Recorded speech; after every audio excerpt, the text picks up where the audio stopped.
G'day, I'm Mark Bouris, and this is another episode of Straight Talk. And on the show today, through her podcast, Do You Fucking Mind?, Alexis Fernandez has, on her own, captivated a massive audience who want to hack their way into thinking.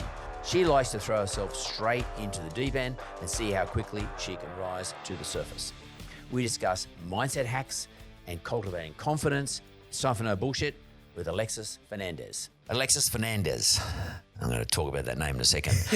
Welcome to Straight Talk, or this episode of Straight Talk. But first, I want to know, Alexis Fernandez, what is Fernandez? I mean, what nationality is that? Fernandez is Spanish, of Spanish nationality, Yep. And my parents are South American. So Right. my grandfather was Spanish. Actually, it's a backstory to this last name because Fernandez is my mother's surname, and I used to always hyphenate my surname as Fernandez Praxer.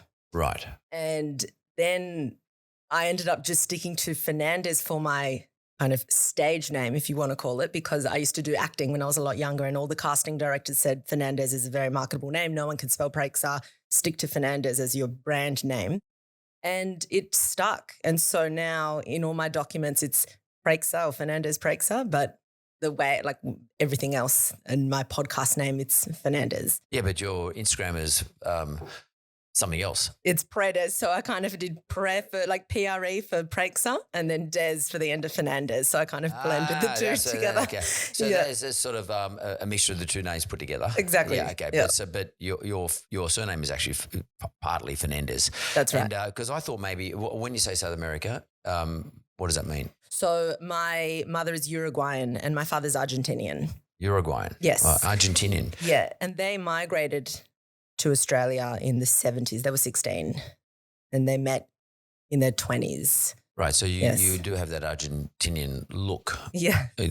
Yeah. You do. Like your stature and your colour, etc. It's like it's really very Argentinian from the Argentinians that I know of, who I've met in my life.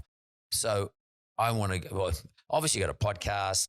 You got your new app, which is what's it called? It's called Move With Us app. It's a fitness sort of thing. It is. So it's not my app. It's this woman called Rachel Dillon, and I have come on board as one of the coaches on that app. So you're a content provider. That's right. There. And you've got your book, clearly, which your book's right here. By the way, it was hard to get. I have to tell you, that's not an easy book to get. So you've got to get onto whoever it is that's selling them, because we a lot of people want to be able to buy it, and if you can't get it, it's no good.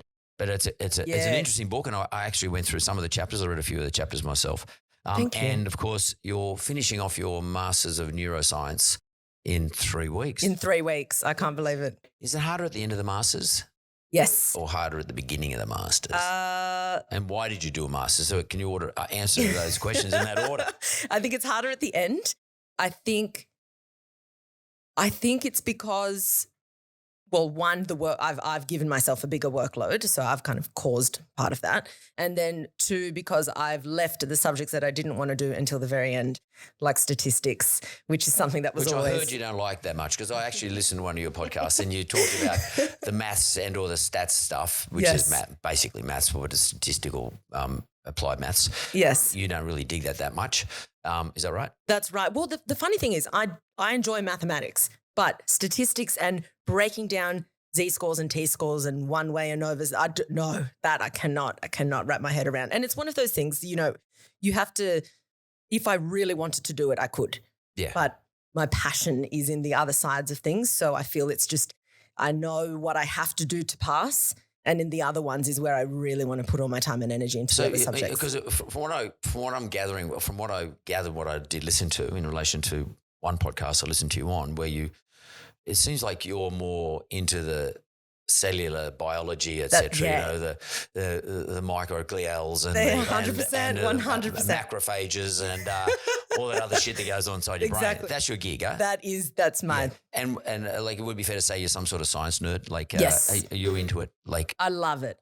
And my thing I like to read. I enjoy reading textbooks, reading pharmacology textbooks. I love listening to podcasts where it's all a breakdown of the deep parts of the cell, and I love that. What I like to do in Straight Talk, especially with like someone like you, is actually start to profile you, in the nicest possible way. Let's do it. So, science nerd. it doesn't really matter whether you like the stats or not, but you're a study nerd. You like to do well. Yes. So you don't like, you like it when you get a HD. That's great, high distinction. But yes. you probably hate more getting a credit or just passing. Oh, hate it. Now, is that an ego thing? I mean, or are you trying to build yourself so you've got a master's degree with an average HD or an average distinction level, which gives you you get a better ranking, and that allows you then to do further study in the future, like PhDs, et cetera. I mean, are we talking about that territory, academia? I don't think, I used to kind of think, would I do a PhD? Would I not? Now my question is, I just wouldn't really know where to go. Like, not where to go, but I wouldn't know what I would do it in. There's so many things. There's so many things. So that's a situation where you know too fucking much. Like, yes. And you got to, but if you had to make a choice, I mean, are we talking about academia here for yourself? Yeah, this is just personal. The reason why I want it is because I think for me, if I'm going to do this master's in neuroscience, I want to see how well I can go. I want to know where my limit is, if possible. Do you test yourself, do you? Yes. I like to push myself and see, because that way, if I get a credit, I say, okay, well, I really know that that's what I deserved. You know, if I kind of just did it half-assed, then I don't really know what I'm capable of achieving. If you go all in and you get a credit, then you say, okay, that was my limit there. I now know I actually need to change what I'm doing because I was giving it my all and it's not good enough. Because I'm average. There was average. Yeah. But if I get a high distinction, I knew I earned that. I earned every part of that high distinction. So are you competing with yourself, Alexis, or are you competing with others? No, definitely not myself. It would be with myself for sure. So you're tough on yourself? No. Tough on myself in the sense that I have high expectations for myself, definitely.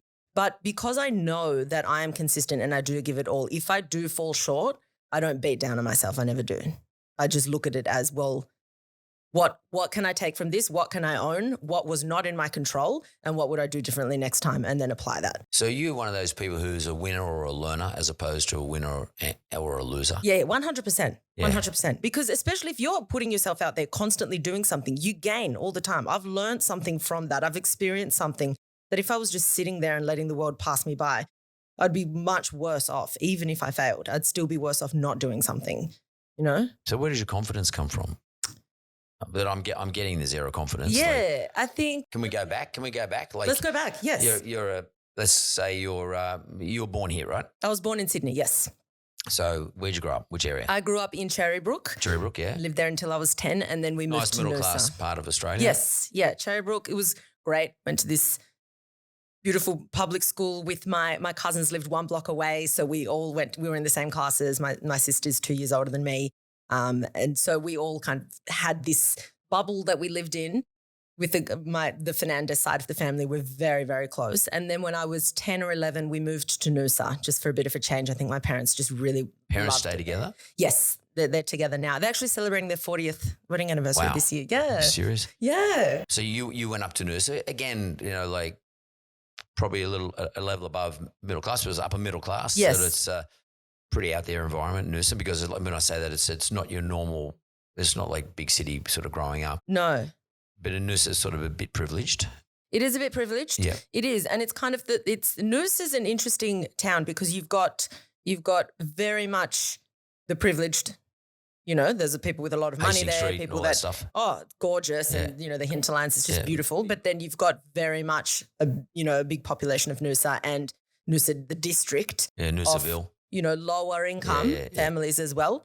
And I went to a public school there. So there was a mix, a very, very big mix of quite lower income and then quite privileged families in that school, because it was just a good area that school was in. So you did get a really big mix. Even if students that maybe if they were living in Sydney, they'd go to a private school, there you had that mix. I guess I'm trying to work out where does someone like you, because a lot of people follow you. You get lots of downloads on your podcast every week. I mean, people look up to you. You got good followings on all your socials.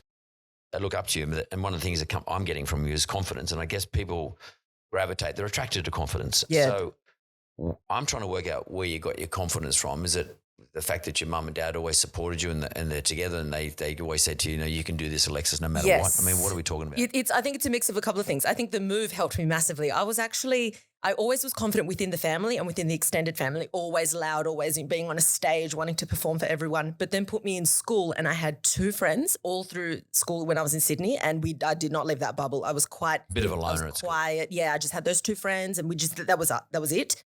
And then moving to Queensland forced me out of that. It shook it up for me. And I thought, okay, this is my opportunity to do the exact same thing or to kind of branch out and be more social, because I knew that I enjoyed it because I had that in my family life where I was so confident. My parents are incredible. They're always fully supportive. They never blocked any, goal or idea that I had. They were more of the idea of, okay, great, do it. What are you going to do about it? They were never like, oh, is that a good idea? Should you really do that? They were kind of the opposite. If I said, I want to do this, okay, cool. How are you going to do it? What resources do you need? How are we going to? Yeah. So do it, basically.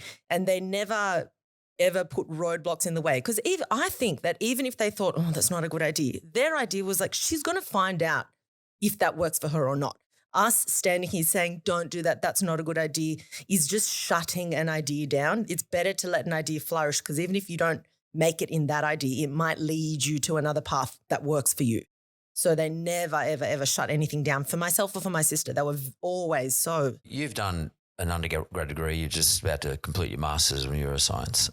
And you know as well as anybody that we build a story about ourselves from a certain point, and then our brain works in such a way that becomes who we are. In other words, we convince ourselves about the story because the connections work this way over and over and over again. We keep confirming that's what we are. Then someone tells you that's what you are, and you confirm it again. And then you go and do what you do, and you confirm it again. We've got a young fella watching this right now. He's a boxer, right? And he's sitting over there, and he would go through his life when he started off boxing at 16, began told as a boxer, and someone told him he's a good boxer, and all of a sudden he becomes the boxer because you know how the brain works. Yes. And I'll get you to explain it in a minute. That's right. But what was it that you think was developing in your brain? And I'm talking in a physiological sense, like through the neurotransmitters and synapsing and all the connections, right? All those connections in your brain. What was it that was building to make you the person you are today? Confident, nerdy, like to do well at university or within your degree, like to learn, positive, don't feel as though that you're either winning or learning, one of the two, and getting you to where you are today, like having a big following where people actually look up to you to get techniques about how to deal with their day-to-day living. I mean, so what do you think it was? Because so far what you're telling me is all fairly normal. Yes. Normal stuff. Yeah, that's right. You're normal Alexis to me. Yes. Maybe that's it. I'm a normal girl, but I can do anything. Yeah, I think for me, I had this great support from my family. They've been incredible, and they're just the best. And I grew up with that. Everything was pretty normal. I wanted to do acting. So up until probably my mid-20s, everything was normal. I wanted to do acting, was kind of trying it, but not getting anywhere, getting a few roles here and there. And I don't like to sit and do nothing. So I thought, okay, I'm going to just do an undergrad in the meantime. And I thought, okay, I'll just do maybe psychology. And I enrolled in psychology. And I think halfway through the semester, we had a guest lecture come in. And he was talking about the anatomy of the brain and what brain injuries cause what. And all. It was so interesting. And this lesion causes that. And I was fascinated. And at the end of the lecture, I'm sprinting down to speak to this man. And I said, that's what I want to do. I want to study that. He says, well, change your major to cognitive neuroscience. Okay, done. So I changed it and I majored in cognitive neuroscience and then another major in French. And I did all of that. And I finished uni and I had this long-term boyfriend who I was thinking, oh, I love him so much. We're going to be together. So everything was just going perfect. Everything was cruising along. It was great. And then one day, this guy I was so in love with just broke up with me for no, he couldn't give me a reason. He's like, everything's fine. I just can't. There's usually a reason, Alexis. Of course there's a reason. And I know, like, obviously hindsight now, there's all these things that just weren't working. But at the time, I couldn't see it and he wouldn't tell me the reason. So at the time, without the knowledge that I have now, I'm thinking, I don't know. I don't have a reason. And so Did it fuck you up? And it ruined me for a long time, for about a year. What does that mean? Like, here's a person who looks like they're pretty much invulnerable in terms of what you do today. You're doing everything. You're killing it. But now you're saying that for a year there, maybe you're in your 20s or something, early 20s. Yeah, I was 25. You got fucked up because of what happens. And everybody at some stage or other goes through one of these things. Yes. It happens to everybody. Yes. Everybody. In some cases, people like me, I've been through it many times. I have since as well. Don't seem to get right. But point being is, how did you feel? Can you tell us how you felt? Like, what do you mean it fucked you up? Like, So knocked you for six? He broke up with me, and then that was it. He never spoke. It's like he died because we did not speak. He just completely cut me out of his life, which now looking back, that was the best thing he could have ever done. If I see him now, I'll shake his hand. I'm like, legend, thank you so much, because I've got, this is incredible. The gift he gave me then, I could never have imagined. But at the time, it was the most horrible thing. That was my first true love. How did you feel? I felt this sense of powerlessness, abandonment, genuine physical pain from heartbreak. I didn't know that was possible. I was just hunched over crying and crying for weeks. And after 2 weeks, I just got up. There was a thing, and I moved from Brisbane to Sydney in 2 weeks after the breakup. And I still could not get myself out of bed. I was crying every day, but I thought, I can't go. We used to work in the same gym. I can't go back there. I don't want my employer to say, oh, you don't have to come to work, because I don't want anyone feeling sorry for me. I want to be able to have to earn my living and not have people. So I moved to Sydney, packed everything in my car. My mum and I drove down. Someone No. You just did all this shit on your own? Yeah. So moved down, although I'm a huge advocate for people speaking to somebody 100%. And it probably would have helped me. I probably would have fast-tracked the process a lot had I gone and spoken to somebody, for sure. But I didn't at the time. And I went down, and it was good in a way because it forced me to go out and look for work. No one knew my story. No one, poor Alexis, no one. So I had to pay my rent. I had to do all of this. And I had only saved up enough to survive for, I think it was 6 weeks without a job. In Sydney? So in Sydney. An expensive city too. And I moved into this horrendous, tiny, tiny apartment, but it was in Coogee, right near the water. So I'd go for a swim every day. It was good for the mind. And still I wasn't getting over the heartbreak. I had done all these things. I got all this work. It was fine. Did you finish your degree? I finished my undergrad. Yes. So I graduated from the undergrad, and I was a Pilates instructor and a personal trainer as well. Not thinking about master's degrees or anything? It hadn't even crossed my mind at the time. So you're working as a Pilates instructor. And I was still really wanting to make it in acting at this time. So I thought Sydney's a good move for me. Anyway, this is where I need to be. And I was working, I was doing everything. I had gotten everything together in Sydney, but I was still so heartbroken. And it got to a point where I was then embarrassed to tell people that I was still so heartbroken about it that I remember people would say, oh, are you okay? Is everything fine? And I'd be on the phone, and I was just at tears there, my throat. And I remember being on the phone and saying, no, I'm fine, but I've got to go. Someone's calling me, and hang up just so I could cry because I couldn't keep it together. I was so upset. And then one day, it was about nearly a year on, and I thought, this is ridiculous. This is getting out of hand. I need a change. I need to do something that really shakes up my life that can be just for me. So it was a Friday night, and I remember I was calling all my friends, my family. No one was free. And I'm like, this is so depressing. It's a Friday night. I'm 26 and I'm alone in my shitty apartment. And it was just, everything was going wrong. And in that year, everything had gone wrong. 3 of my grandparents had passed away. My dog died. My acting agent dropped me. The guy dumped me. I was like, this is just a joke. The universe is trying to fuck with my head. So I was sitting in bed, and I thought, I'm just going to go on Skyscanner and just look at, one-way tickets to Paris. So I found this $700 flight on, I think, like Southern China Airlines or something. And I thought, that's it, I'm getting it. And I was in bed, and I thought, if I can memorize my credit card details off the top of my head, it's done. So I just typed in the numbers, and I thought I had it. And it was like, confirmed, your flight, whatever. And I was like, okay, it's done. I've bought this one-way ticket to Paris. And the reason I chose Paris is because I had learnt French in uni, and I thought, what's the point of that degree if I'm not going to use it? I'm going to Paris. And then I remember having to tell everyone, I said, I'm going in 4 months. I've got to save all this money. I've got to, quit all my jobs, give up my apartment. And a few people were thinking, dude, is that a good idea? Are you sure? I was asked a lot, are you sure you're not running away? And I said, I am running away. I need to run away. It's not working for me. I need to go somewhere different. And it's not bad to run away from something that doesn't work for you. Fair enough if you keep trying and trying, but I wasn't happy. So I said, yes, I'm running away from a life that doesn't make me happy. So that's what I'm doing. And I remember the night before I left to Paris, I was in Brisbane because I was flying out of Brisbane. I flew back to see my family. I was there for about a week. And I went for a run the night before. And I was running and I sat down by the river and I remember just crying again about this man. Again, I think, why? I've got this trip tomorrow. Everything's happening for me. It's so exciting. Why? And I remember thinking in my head, I just need closure. If I just had closure. And then it's like a voice, it's like I was watching myself think, and then another voice, like it appeared to me and I said, why do you need closure from him? What could he tell me that would change my situation right now? Because I'm trying to work, what does you want to know?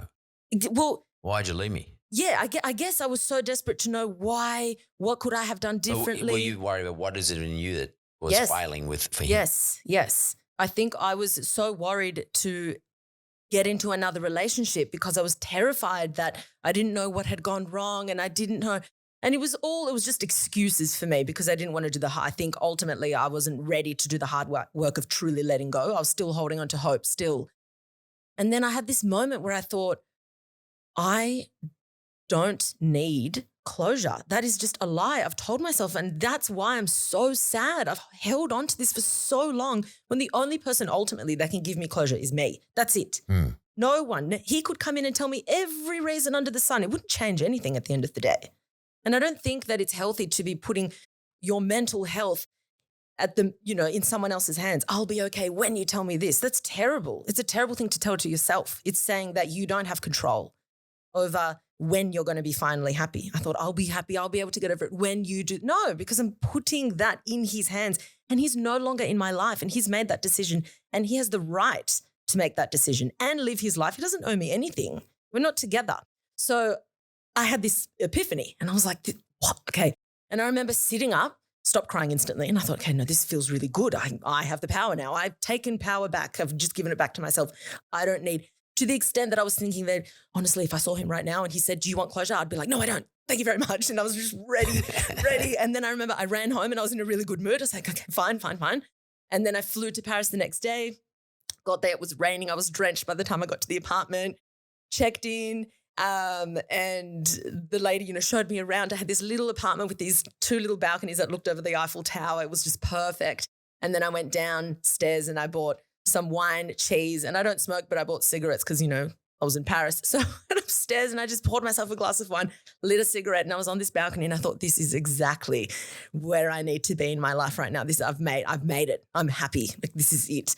And I never looked back. No plan though. You didn't have a plan how long you're going to stay or anything? No, I didn't have a plan. I ultimately was there for about 3 months and then I went to Morocco for a month. I was in Spain for a while as well. And then I came back and then I went back again with a working holiday visa. So I returned and I was teaching. About 6 months later, I returned the following year. Teaching what? Teaching English? Pilates. Okay. Pilates there, yeah. Mainly in English to expats, but then a few half English, half French. I was learning how to do it in French. And I even made, French friends there. I was like, I'm not going to meet Australians. I just want to meet French people. So I ended up having this girl group of French girls and they just took me under their wing and I was part of that group. I still talk to them to today. I message them all the time. And it was the biggest experience I ever had of personal growth ever, in the sense that I realized that I had so much more power and control over my circumstances that, you can't control what happens outside of you. You can't. To an extent you can, but ultimately you can't. If there's someone else involved, there's only so much control you have. And you can't make someone do something or make someone feel a certain way. But you do have a lot of power when it comes to how you perceive situations and what you're going to do about it. And that's where your power is. So was it for you, did you feel as though, I was just trying to get to my head around this, but did you feel it was unfair? I did, of course. Is that because are you one of those people Yes. that's not fair? Yes. That's not right. Yes. That's just unfair. 100%. And you sit on that. I sat on that and that kills you. And I was a victim. I felt like the victim in this situation. Couldn't do the apps. I thought, no. I don't want to replace it. I just want to truly get over it before I start to meet other people and do anything like that. So I was really, really single, not dating at all. And that to me taught me that I can pull myself out of it. I can do this for myself. I can be alone and go on all these adventures alone and meet new people and, throw myself in the deep end and see how quickly I rise to the surface. And then I really started enjoying doing that and putting myself in these situations where I'd have to swim. And I started to love that There's a real feeling. great sense of freedom in that. Yeah, massive. And also understanding yourself.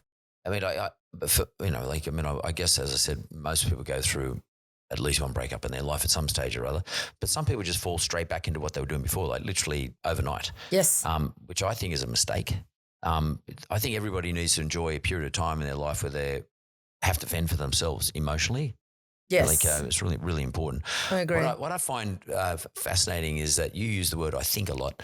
Are you a real ponderer on all topics that relate to sort of? I mean, we talked about the scientific side of things, but just all things that relate to how you feel, how you interact. I do. I definitely do. I do ponder those things a lot, especially because it's always a point of discussion within, the podcast, and people will ask me questions which then make me think about it from different angles. I've gotten better. I never used to, but now I really try to look at everything from both angles, or more if there are. It's so interesting to see some people get so passionate about a topic without ever putting themselves in the shoes of the person on the other end. And I think it's really, really, that's what, yes. Because that takes me into your podcast. You sort of become a group psychologist. I know. Whereas, and you were talked out of doing a psychology degree by the dude that impressed you who you raced down to talk to. Yes. And talked to you in doing cognitive neuroscience, and now you're doing a neuroscience degree, which, neuroscience actually to some extent flies in the face of psychology because they're different. They're different disciplines. They're yes. Totally different disciplines. And in some ways, neuroscience, some ways, I like science. I like anything that's scientific. I don't like anything that's not scientific. I don't like anything that's not backed up by logic and or intelligence and data and et cetera. So and in some ways, neuroscience flies in the face of psychology. In fact, in my mind, it defeats psychology. A lot of the time it does. As a discipline. A lot of the time it does. So, I got a problem. Would I go and see a psychologist? I work with a psychologist. Or would I go and see a neuroscientist? And neuroscientist says, well, the reason you're thinking this way, Mark, is because, the chemical blah, blah, blah. And if you need to change the way you think. Is that correct? Exactly. And there's certain things that you can do, different behaviors. And that's where kind of psychiatry comes in, because it's more of a mix of the two. More of a mix of the two. And even now, I'm studying out of the Brain and Mind Centre at the University of Sydney, and they're really trying to bring the two together, psychology and neuroscience, because before it was a lot more separated. And now really you can't have the mind without the brain or the brain without the mind. They're so intertwined that you've got all these people studying the science of it, all these people studying the behavior of it. But really that behavior is a product of the anatomy and the chemicals and the processes that are occurring in the first place. So it's really interesting, the interaction between the two. And I think that those two fields need to get a lot closer together. So maybe you could explain the BMC. It's quite a significant initiative by the University of Sydney and RPA. Maybe you can explain what BMC, Brain and Mind Centre, does. My mother, for example, went to the Brain and Mind Centre. She was diagnosed with motor neuron disease. That was my first experience with BMC. And I met a few neurologists there who, they're the ones who do the work with these people who have MND. But MND is a bit slightly different because it's a disease of the brain or a degeneration of the brain. There's a lot of study on degeneration of the brain at the Brain and Mind Centre. But in terms of what the Brain and Mind Centre does, maybe you could explain what the BMC does. So the Brain and Mind Centre, it is primarily a research facility, but they run the master's degree out of the Brain and Mind Centre, and it is a part of the university, and that's where everyone studies there. They have a different lecturer come in and teach each topic. So over the 13 weeks of a semester, you've got a different lecturer for every class, because they have experts in the field of, glial cells, experts in the field of Alzheimer's disease and the progression of, the pathology coming in. And it's just absolutely incredible, because you're being taught by the best of the best in the fields that they're in. And then within the Brain and Mind Centre, they've got the labs there, the wet labs. They've got the Lambert Initiative, which is all like the cannabinoid research. Yeah, for people with epilepsy, etc. Yes, exactly. And which apparently is working wonders. It is. I heard a statistic the other day that someone who was having, 10 to 12 episodes a day of epilepsy, who went on to the cannabinoids, cannabis. It changed. It turned it from 10 a day to 7 a month. Yes. I mean, I don't think they know why that's the case, but nonetheless, it worked. That's right. And they're still trying to really work out the processes. But the way, but we're talking about chemistry now. Yeah. And There's a lot of electricity, chemistry and physics. That's right. I mean, yes. For me, that's really important. Yes. Chemistry, electricity, and physics. Exactly. To me, is more important than someone sitting down there now. Tell me, Alexis, about how this relationship works. And what I think I find really interesting when people say, "Oh, this is trauma from this is but you've got to explain why is trauma causing now this in your life, and it all comes down to a chemical or damage. or electrical that's occurred in the brain. The way your brain starts to be wired at a young age can then determine your personality as a teenager or as an adult. So the reason you're having problems in your relationships now is because you literally wired your brain differently as a child based on certain experiences. It ultimately all comes down to the actual makeup of the brain and what processes are occurring, what is there a lack of, what is there too much from an early age, often, or of course you can have then damage or a disease or lesions or concussion. There's all these factors that then play in later on in life. But the foundation, the building blocks of the brain and how the synapses are formed at these crucial times in your life, that then is going to play into how you perceive relationships, how you perceive yourself and the world, what you create this internal working model, a belief system about yourself and the world. And that's formed at a very young age when the brain is being, developed. And influenced by people around us. Of course, massively. Family, friends, primary colleagues. Caregivers for sure are the ones that in the first 3 years are going to form how you then perceive the world. Right. So I read a book once called Neurocomic, and it's a book written by a neuroscientist, and it was illustrated by comic illustrator. Mm-hmm. It's a great book. I want to read it. That sounds good. It's called Neurocomic, and it's been around for about maybe 10 years, and it talks about exactly what you just said. We build a story about ourselves, and it goes through the neuroscience of how we build a story about ourselves in terms of how everything interacts over time. But it also suggests that if that story about yourself is not working for you, you can rebuild it. Yes, you can. You can start all over again. Yes. If you understand that, oh, hang on, I built this. Yes. And you understand, which is why I was trying to go back to your younger days.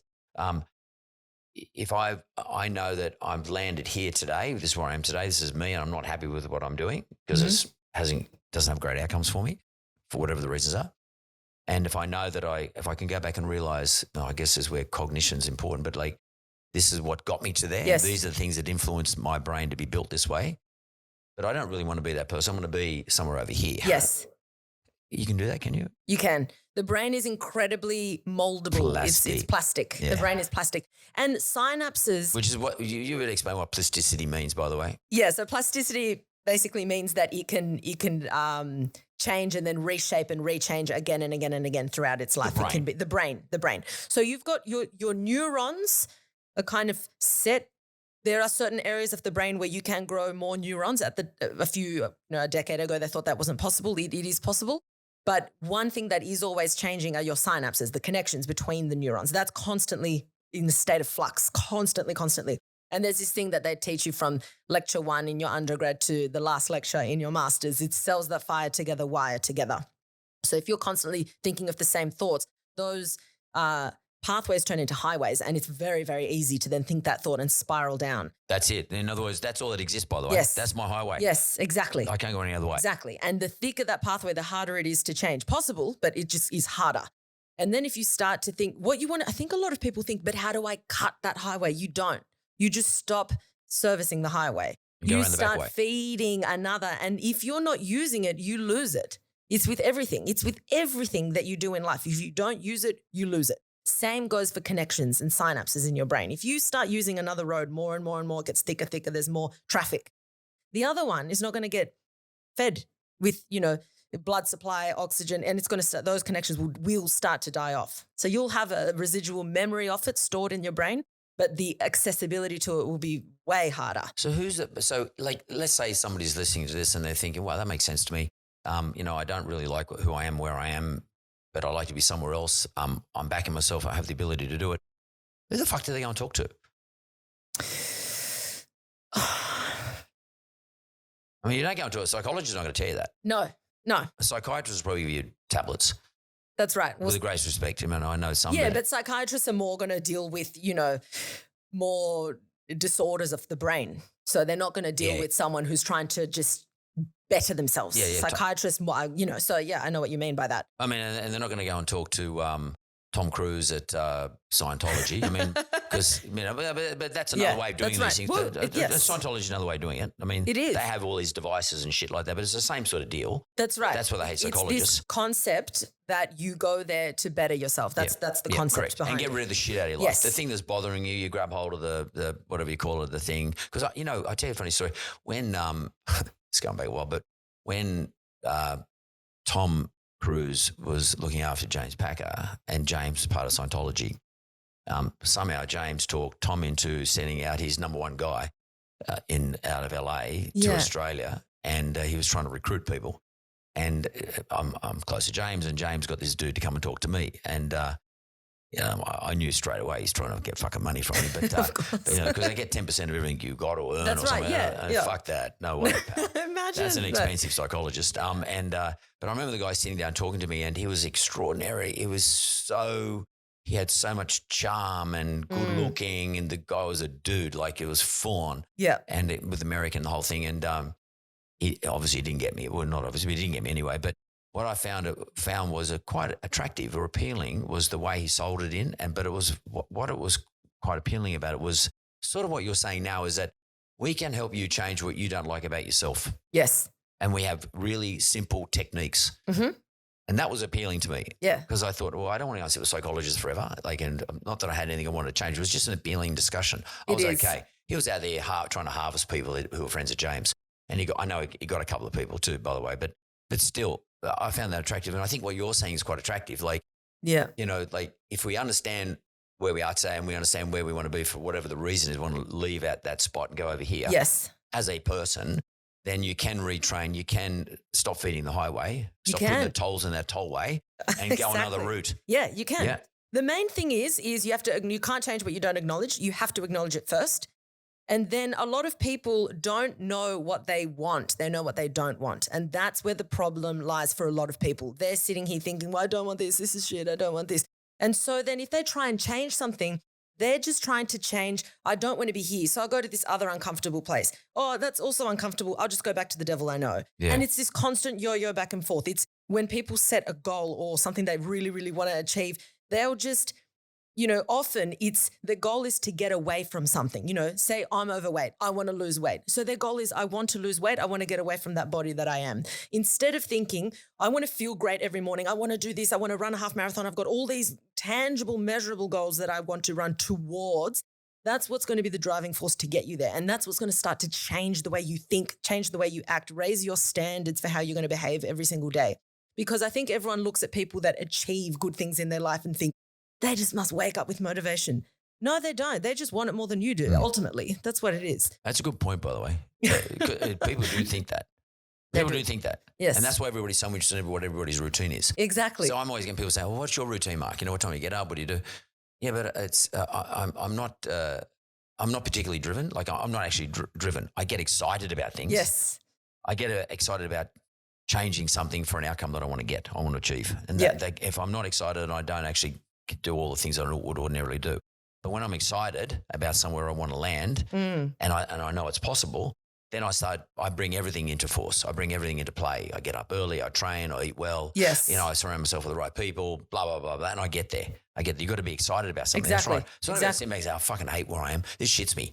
This is not fair. This is a shit go. Why am I here and he's over there or she's over there? Exactly. You got to say, no, this is something exciting about me. For me, I want to get to there.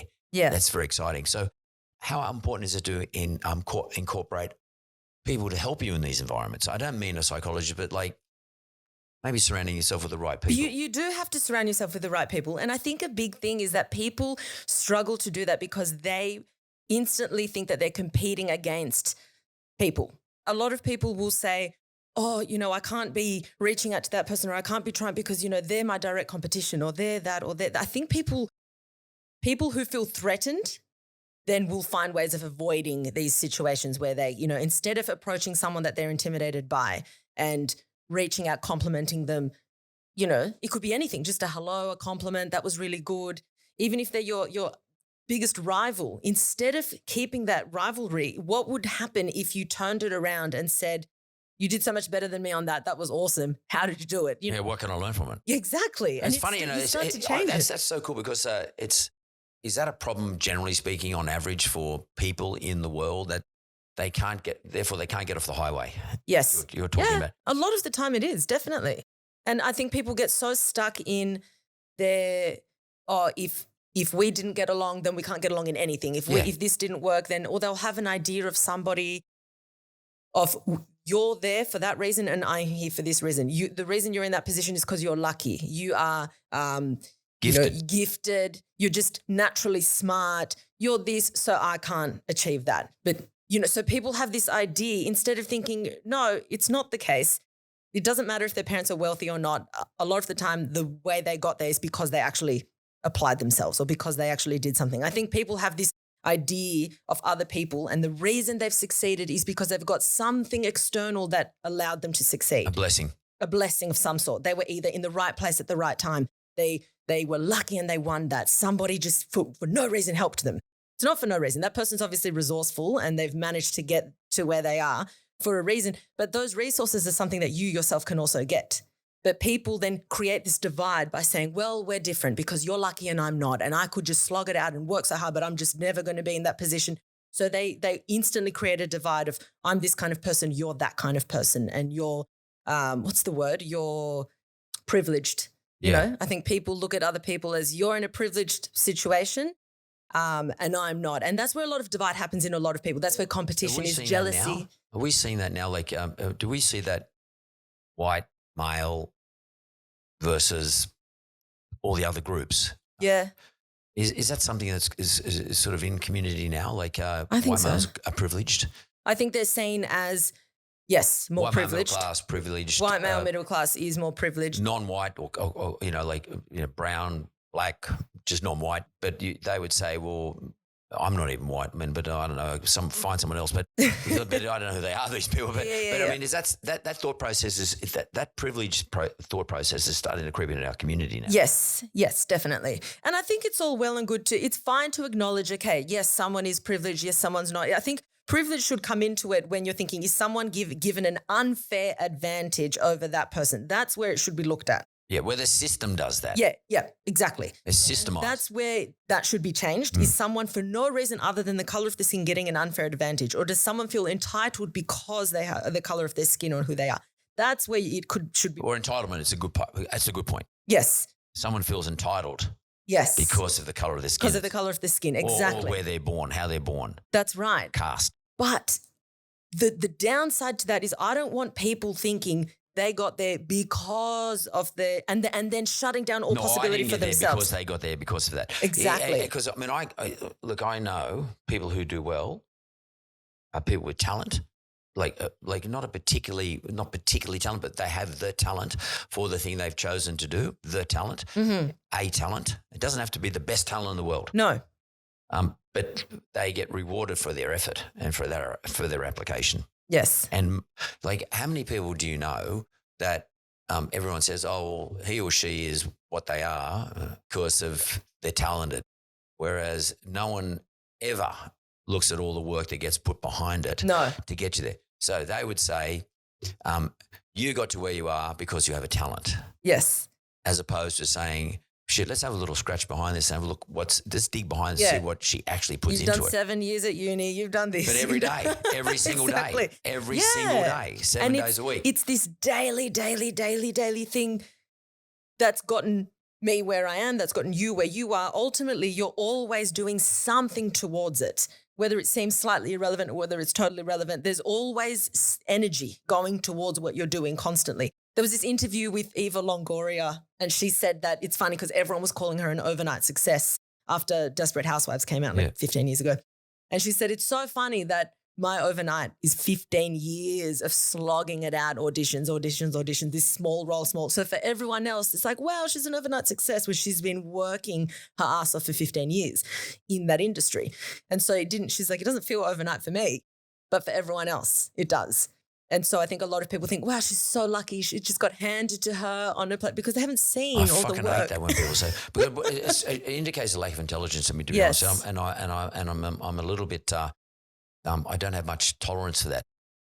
We've been going sort of deep into a lot of stuff, a lot of territory. I mean, I could talk to you for hours, but I need to just talk to you quick. I want to understand the name of your podcast, Do You Fucking Mind? I mean, it's not quite fucking because do you F ... G.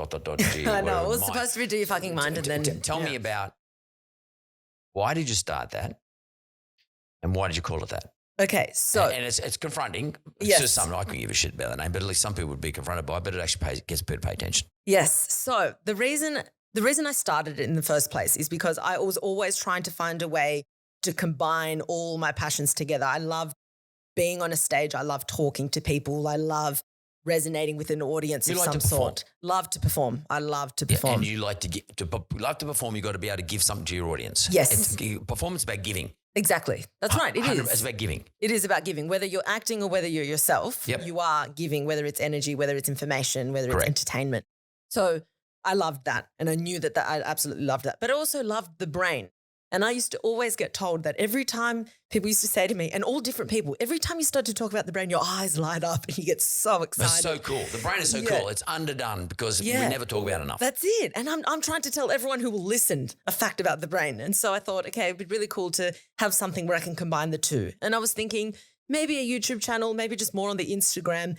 How can I do it? Maybe a podcast. I don't know. And then my friends, Lucy and Nikki, they've got a podcast and they had me on as a guest January last year, about a year and a half ago. And I just loved doing the podcast. I loved the whole thing, talking around a table, and I thought, this is perfect. I can just start a podcast. It's quite easy to start for me. I can afford it. I bought a $100 mic and I plugged it into the, GarageBand, and that's how I started. And it just honestly went so well from the beginning. And everything that I've done so far has all been just word of mouth. It's just all spread through word of mouth. And it's just gone from, strength to strength in the last 14 months at the podcast. But you're only been going 14 months, you're killing it. Yeah. It's been incredible. And I'm getting so many people that message me saying, I never thought I'd be interested in the science bit of your podcast, but I love it. I live for that science section I'm getting all these young people saying, I've never thought about it, but now I want to study neuroscience. I want to study the brain. I want to do this. So I'm so thrilled that there's these young adults that are loving knowing about their own brain and their brain health. Is it because you want to do a female in science, like we hear about it a lot, there's not enough females in science, but is it because you wanted to be a female in science, or is it do you want to give tips to people? Do you want to help people? I definitely want to help people. Because I know you give tips to people. You give practical outcomes to people. Yes. You give, everyone can take one thing away. Yes, exactly. How I can apply to my life in a practical sense. And it is that practicality. I want to legitimately help people. It's not these people who try and, sell this rubbish that, if you apply this one weird statement, it's going to change your life forever. If you apply, it's not a secret. It's practical. Learn how to be accountable. Do you want to own your own shit? Are you going to, it's stuff that a lot of people don't like to do and can't be bothered because it's the actual. Introduction of your book, Be Bold. Be Bold, which I actually love the color. I love orange because Thank you. Orange is a very important color. I mean, I don't know if you chose orange for this reason, but it's particularly in a place like India. There's a feeling of abundance, and orange is considered to be a sacred color. I don't know if you chose it. I didn't know that. It's and Be Bold is a good name. Manifest your dream life. I mean, dream life is a phrase that people in 20 to 35 sort of, that they talk about dream life all the time. Yes, that's very clever. And in your book, you do talk about own your shit. Yes. Definitely. Right at the beginning, like in the first chapter sort of thing. Yeah. Which I thought was, I like that, ownership of stuff. Ownership. People don't like to be accountable. Stop handing over to somebody else, abrogating your own obligations to somebody else, or somebody else to deal with that. Yeah. No, own it. Own it. Do you know how much more I respect someone when they can admit they were wrong and apologize? I actually have more respect than if you prove to me that you were right. Just not because I have to be right, but I found that I started feeling more powerful when I could admit I was wrong. It's intellectual power. Yes. Because if intellectually you can get over the fact that you're wrong, it means that you're actually in control. If you can't let go of your emotional attachment to being right or being the one that was hard done by or being the victim, you're never going to grow and you actually have no power because it holds power over you. If you can say, I'll take responsibility for that. I was wrong. I'll take responsibility for that because it was my actions that caused this, which can be changed and which I now acknowledge. So is that what you said earlier on, though, Alexis, that you acknowledged that you didn't need closure to make yourself feel better or to stop yourself from crying in relation to what happened with your ex? Exactly, because I was avoiding doing the hard work of actually getting over it and actually putting myself out there and being vulnerable and being myself again. I was... it was painful, but it wasn't scary. I was just, hoping that he'd come back and I was in a very powerless position and it's very boring and. So powerless is the opposite of this. Be bold. Exactly. Bold is powerful. Yes. Is this you reaffirming the synapsing in your own neurological system? Definitely. To say, this is who I am. This is my story. Exactly. This is Alexis. Yes, definitely. Because it goes through different journeys of, a lot of people think that they're doing all the right things because they just haven't come across hardship. And then when they do, that's when you realize what's actually there. Are you going to crumble? Are you going to rebuild? Are you going to be the victim? Are you going to hold on to this for the next decade? Or are you going to do something about it? And that's when you start to really learn. People don't make major growth until they've come across a crossroads or a hardship or some sort of hurdle. Yeah, and it's interesting you didn't call it trauma. I interviewed a guy called John Kavanagh. John Kavanagh is he's a mathematician and he has a degree in mechanical engineering. He's an Irishman, but he actually happens to be the coach of Conor McGregor. So he's a UFC coach. Wow. But he's a mathematician. And he applied mathematical sequencing to learning how to wrestle or learning how to do jiu-jitsu. Wow. Himself. So he did it in a very in a pattern sense. So he learned patterns, which is what mathematics is about, patterns and algorithms. Algorithm is another word for recipe, which is another word for pattern. And he actually used mathematics to build the patterns to learn how to do jiu-jitsu. How amazing. And off the back of that, he then decided he wanted to run a jiu-jitsu school. Then he discovered Conor McGregor and he turned Conor McGregor to who he is today. And I interviewed him on one of my podcasts a little while ago in January this year. And one of the things he wrote a book, and his book was called Win or Learn. And that's why I said to you about winning or learning, I think it is. And that's what I said to you about before, win or learn. And that seems to be a thought process that, let's call it winners or succeeders, or people are just happy. Yeah. Do.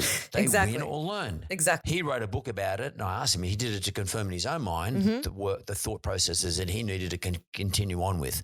And what's interesting, you've written a book here called Be Bold, which is the antithesis to what you were feeling when you broke up with your ex to who you are today. Yes. And I would ask you, because we're running out of time, and this always happens, but I would ask you, do you think that Alexis Fernandez is one of those people who sat down and thought where she was at when she was in her early 20s, unhappy in Brisbane, and decided that, not knowing about neuroscience, not having a master's degree in neuroscience, but decided that she was going to build a new highway or a new tollway or new tollways outside of the tollway that she'd been travelling down for a long time. Is that who I'm talking to?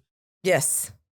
Definitely. And now I'm talking to that person who realizes what she's done and she's now actually sharing that with as many people as she can. Exactly. So is that what your podcast is about? That's what the podcast is about. It's about 100%. It's about taking that power back. And a lot of the power comes from owning it, acknowledging it. And that's the starting point. You can never go anywhere if you're not acknowledging where you are right now. Because a lot of the time you're in denial. You're just not aware. If you can be aware and own it, especially own where you did wrong. That's the biggest gift. If you can know where you did wrong or know what you can do better, that is the best thing you can do for yourself, because then you can do something about it. If you're going to say it was your fault, it was that fault, I was unlucky, well then technically you can't do anything about it. So nothing's going to change in your life. Can I ask you this then? You share that experience in everything you do, your book, your podcast, everything you're doing. Sharing, most people interpret sharing as generosity. Where is the line between being generous or being seen as generous and doing something because it serves something within yourself, something you need to do to make yourself a better person? In other words, selfishness versus generosity. Yeah. Sometimes being selfish results in being generous. For me, people think I'm a generous bastard. Yes. But I do anything for myself. Yeah, yeah. I think that it's never going to really work for you if you think, oh, I'm going to get by being a martyr and it's all at my expense. And that's ridiculous. That's ridiculous. You know, the world works in abundance. You have to do something that's going to work for you primarily, and then share that with other people. You will burn out if you're only doing it for other people. Purpose comes from it filling up your cup first, and then correct. More people. And when we often hear about, when you hear all these gurus going around talking about, think in abundance and all that sort of stuff. But actually there's science around that. Yes, there is. And if you think in abundance, in other words, let's call it, it's not quite positive, it's more than positive. It's a bit of this interaction of the neurons and the synapse. It is, if the like attracts like. Correct. As far as cells that fire together wire together. You can break it down to a very scientific. So there's science around that. So maybe we just worked out another podcast for you. Exactly. The science of abundance. How does abundance? The science of abundance. But you know it, when you meet someone who's got this magnetic energy, it's a thing. And it's because they are in a mindset of abundance. Everything is growth and opportunity. Even if things don't work for them, it doesn't matter. It's still a mindset of growth and opportunity. And that bleeds out of them and you absorb it when you meet these people. But there is science around it. It is, definitely. It has science associated with it. Yeah, it's not 100%. Just some fucking bullshit guru stuff that we might get if we go to an Anthony Robbins, seminar or whatever it is. He might not explain the science of it, and I guess he would. I reckon he would understand the science of it, but he just chooses to talk about the external stuff. That's right. Because it's easier to talk to 1,000 people about it. Exactly. Or 10,000 people about and you can get that message across. Yeah. But it's the same fundamental. It's the same fundamental thing. A lot of the stuff that Anthony Robbins says has a lot of backing. If you look if you break it down to a scientific level, it does. And what you do is that you break down the science. Exactly. Yeah. So that's your game. Exactly. So I can sort of see you up there, and someone like Robbins, I'll be honest with you, and Michael Lane, if you're listening to this, your Success Resources guys, you need to get this woman up on the next Anthony Robbins night or day or whatever it is, however Anthony's doing these things, and have someone actually explain the logic behind it. Yeah. So that people don't think this is just walking on hot coals or, paying a lot of money to being entertained and or engage in a whole lot of bullshit, because it's not actual bullshit. No. It's real. It's real, and there's actual physical changes occurring in your brain when you do these things. Very good. Alexis, this has been Alexis Fernandez. Thank you very much. I have enjoyed myself immensely. Thank you for having me. Guys, listen to the podcast. It's Ripper.